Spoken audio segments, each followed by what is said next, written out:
Shabbat Shalom. Shabbat Shalom. This time of year, during the High Holy Days, we tend to do a significant amount of reflection. What happened in the past year? Where did I miss the mark? What could I have done differently? And going forward, what do I want to do differently? I know for many of us, myself included, this is not the only time of year we think of these questions. This might be, however, the time of year that I remember to give myself a little grace, remember that it is okay to have room for improvement, and that I am not alone in that. See, growing up, I often sought perfection. If I got a 100 on a test, I was satisfied. If I got anything lower, it felt like there was something I should have done better.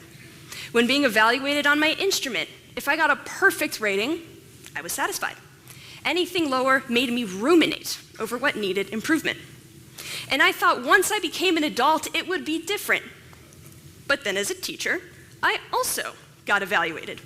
As teachers in Tennessee, you get rated in multiple categories on a scale of 1 to 5, with 3 being the passing score. These categories covered the classroom environment, quality of questions, student interaction. Anything that can happen during a lesson could be put into a number. Any category that was perfect made me feel like I was doing my job correctly. Anything lower than that coveted score of 5 made me feel like I was not a good enough teacher. And isn't that important? To reflect and to think about what we could do better. I think equally important, however, is to reflect on how we reflect. See, it was easy to look at my scoring sheet as a teacher and think, if only I asked this question the right way, could have been perfect in this category. What this style of reflection fails to take into account is that the question still sparked meaningful discussion, and my students still left that class smiling. So why was I still so worried about the number on this scoring sheet? Whether we realize it or not, we find appreciation for imperfection around us every day. In Blackbird by the Beatles, there is a click throughout the song starting from the very beginning. We have come to know it and love it as a part of this song. That tap, however, was not a part of the original plan for the soundscape of the song. It is actually the sound of Paul McCartney's foot tapping on the floor. The time changes and rhythms of the song were so confusing that Paul tapped his foot to keep everything in time. Luxury fashion company Balenciaga sells multiple shoes they call worn out that look like they have been worn for years already. Similarly, it seems more likely than not that you will walk into a store and find at least one piece of clothing with an intentional rip or tear somewhere in it. The fashion is in the imperfection. Or as many of us experience, sometimes we start a recipe, we are in the middle of cooking and realize we are missing an ingredient, so we improvise. While it might not be the perfect version of that recipe, we often still end up liking it for what it became. Judaism is not about perfection either.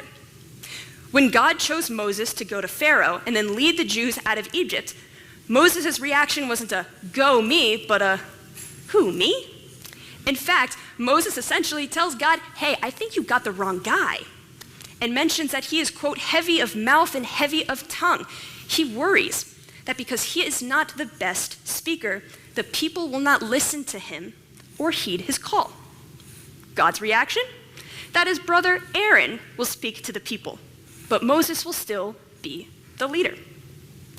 God saw that Moses' struggle to speak did not impede his ability to be the leader the people needed. In fact, modern Torah commentator Aviva Zornberg teaches that Moses' imperfection is actually what gives him the empathy needed to lead. So if an imperfect Moses is good enough to lead the Jews out of Egypt, and if we can celebrate all that happened alongside his story, we should also be able to acknowledge our own imperfection while also celebrating the good that coexists. We as humans are, naturally, imperfect. There are things we wish we could be better at. Maybe there are things we wish we did better. Maybe you wish you were better at cooking, that you could perfectly execute any recipe from start to finish. Maybe you wish your golf swing was a little better, and if you had just a little bit more time on the driving range, you could get there. Maybe we wish we were better at communicating. Maybe we wish we were better at anticipating deadlines. Maybe we wish we could sometimes be a little bit kinder to people around us. And often our reflection stops there. We say, I wish I was better at this one thing, and these are the steps I think I have to do to get there. And yes, that is no doubt important. At the same time, I wonder if our desire for perfection across all categories leaves little room for acknowledging the beauty that lies in human imperfection.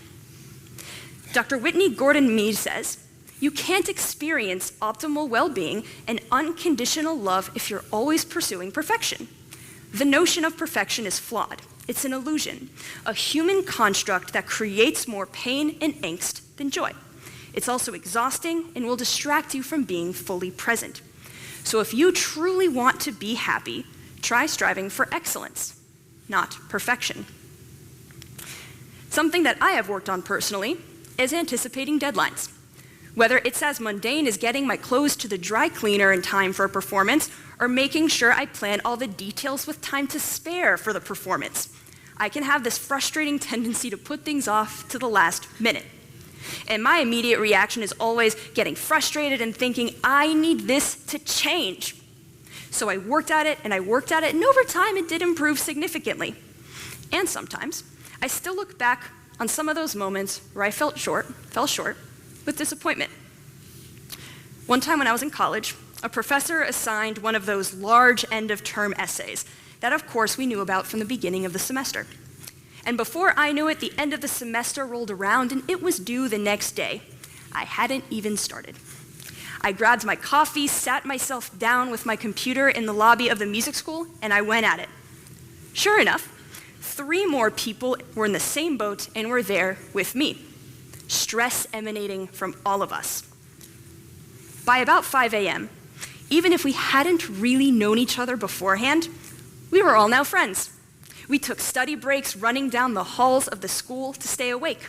We would crack jokes, share food, and help each other when we were stuck on an idea.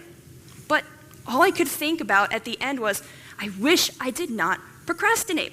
I need to stop doing this. And that was true. I did need to get better at it. But stressing myself by saying I need to never do this again, I need to be perfect at not procrastinating, made the journey to improvement that much harder because it made each setback feel like a failure. And it left no room to appreciate the amazing memory that was created in the lobby that night. So your golf swing might not be perfect, and there will always be things that you can do to improve it. At the same time, have you ever stopped to appreciate all the memories you made, even with an imperfect swing? If perfection is the goal, then we are asking ourselves to no longer be human. Being human isn't just about individual actions, but also about what lies around the actions. If we are perfect at everything all the time, then what is the point of making goals? That's not to say not to work to improve. Brené Brown says perfectionism is a 20-ton shield we lug around thinking it will protect us, when in fact it's the thing that's really preventing us from taking flight. Strive to be better, strive to improve, and at the same time, always recognize that you are human. Humans make mistakes. We are imperfect. Our quest to improvement may not be solely linear.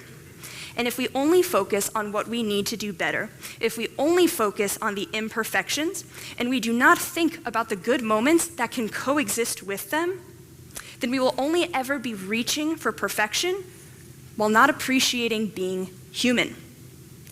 To truly be the best we can be, we have to be willing to put down the weight of striving for perfection and instead work towards excellence. So as we reflect on the past year and think of what we want to do differently and what we want to improve in ourselves in the year ahead, remember to give yourself some grace.